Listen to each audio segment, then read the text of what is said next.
एक साहूकार के 7 बेटे और एक बेटी थी। सातों भाइयों की लाडली बहन थी। आठों भाई बहन एक साथ मिलकर खाना खाते थे। कार्तिक चौथ आने पर बहन ने करवा चौथ का व्रत रखा। जब सातों भाई खाना खाने आए तो उन्होंने बहन को भी खाने के लिए बुलाया। तो माँ बोली, आज इसका करवा चौथ का व्रत है और जब चांद निकलेगा तब यह अर्घ देकर ही खाना खाएगी। तब भाइयों ने जंगल में आग जलाकर छलनी से चांद दिखा दिया। बहन भाभियों से बोली कि चलो अर्घ दे लो, चांद निकल आया है। भाभियाँ बोली कि ये तुम्हारा चांद निकला है, हमारा चांद तो रात को निकलेगा। बहन चांद को अर्घ देकर भाइयों के साथ खाने बैठ गई।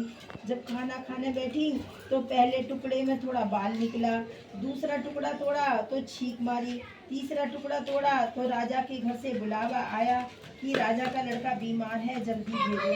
तो ये जो बताया है ना कि छींक आई, बाल निकला, तो ये अपशगुन माने जाते हैं। हमारे यहाँ हिंदू धर्म में अच्छा नहीं मानते हैं चीज़ों को ना। अगर हम कोई ऐसा अच्छा काम कर रहे हैं तो ये चीज़ हो जाए तो थोड़ा सा सोचना चाहिए कि कहीं कुछ गड़बड़ है। तो माँ ने लड़की को पहनने के लिए कपड़े निकाले, 3 बार निकाले, बक्सा खोला तो तीनों बार सफ़ेद कपड़े निकले। ये भी एक अपशगुन है। मानते हैं कि भाई सुहागन है, वो तो जा रही है सिर्फ साथे घर से, तो सफ़ेद कपड़े क्यों निकलते हैं। लड़की की साड़ी के निकले, तब माँ ने वही कपड़े पहनाकर ससुराल भेज दिया। लड़की की साड़ी के पल्ले में एक सोने का सिक्का बांधकर माँ ने कहा कि रास्ते में जो भी मिले सबके पैर पड़ती जाना, जो तुम्हें सुहाग का आशीष दे उसे ही यह सिक्का देकर अपने पल्ले में गांठ लगा लेना। रास्ते में किसी के भी पैर पड़ने पर सुहाग की आशीष नहीं, किसी ने भी उसको, जब सबके पैर पड़ी ना वो, तो किसी ने भी उसे सुहाग की आशीष नहीं दी और सबने यही आशीष दी कि ठंडी हो, सब्र करने वाली हो, 7 भाइयों की बहन हो, अपने भाइयों का सुख देखने वाली हो। अब ससुराल के घर पहुंची तो दरवाजे पर छोटी नंद खड़ी मिली। बहन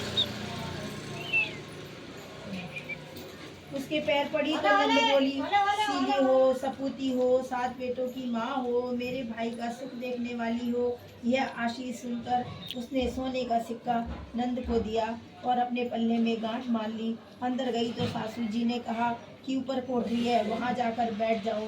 जब वह ऊपर गई तो उसने अंदर जाकर देखा कि उसका पति मर चुका है।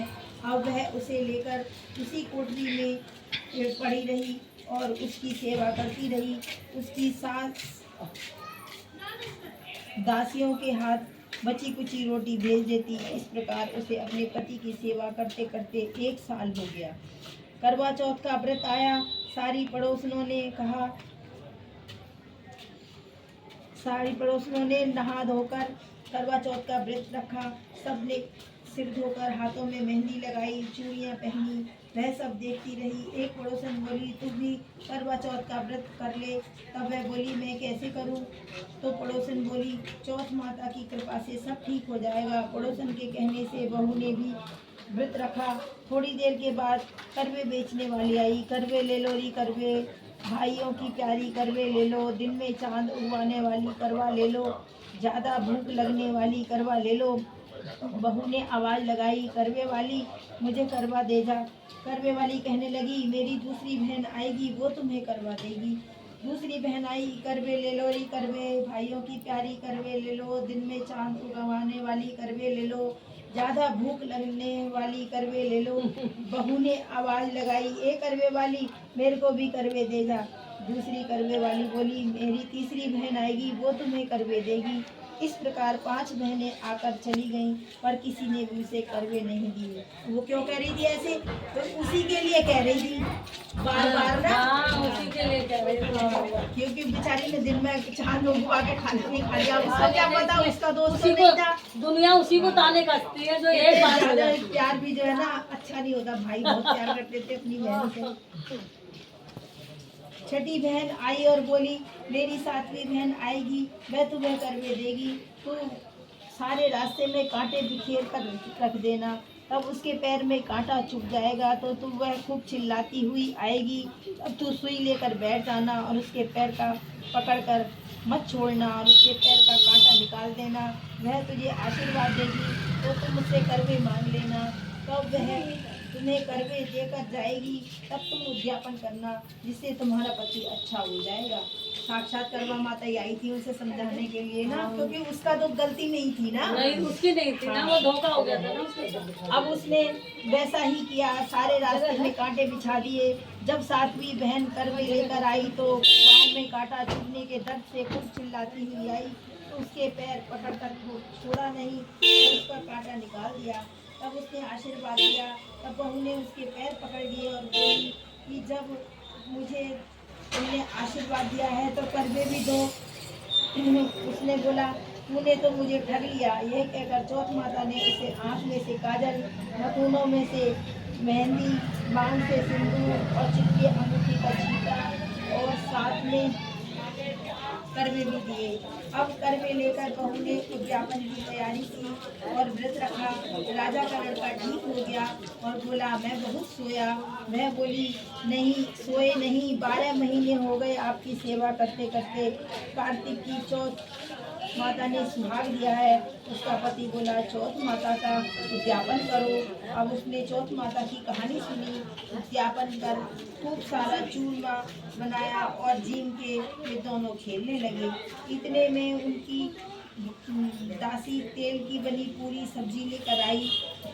दोनों को खेलते देखकर सासू से जाकर बोली महलों में खूब रौनक है, तुम्हारी बहू और छोटे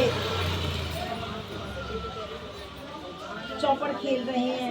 इतनी सुनकर सासू देखने आई। दोनों को देखकर बहुत खुश हो गई। बहू ने सासू के पैर दबाए और सासू बोली बहू सच सच बता तुमने क्या किया। उसने सारा हाल अपनी सासू को बताया। तो राजा ने सारे शहर में ढिंढोरा पिटवा दिया कि अगले अपने पति के जीवन के लिए सब बहनें करवा चौथ का व्रत रखें। पहली करवा चौथ को अपने पीहर में जाकर व्रत करें। हे चौथ माता, जैसे राजा के लड़के को जीवन दान दिया वैसे सभी की रक्षा करना, मेरे पति की भी रक्षा करना। सुनते सुनते सब परिवार की स्त्रियों को भी सुहाग देना। इसके साथ बोलो करवा चौथ मैया की जय, बोलो गणेश भगवान की जय। आवाज आई सबको नहीं आई? नीचे आवाज आ गई? हो गई? इसी तरह क्या कर रही पता नहीं, जब से बैठे मैं तो प्यार से बोल रही है थोड़ा सा। हाँ ये बात ये कर रही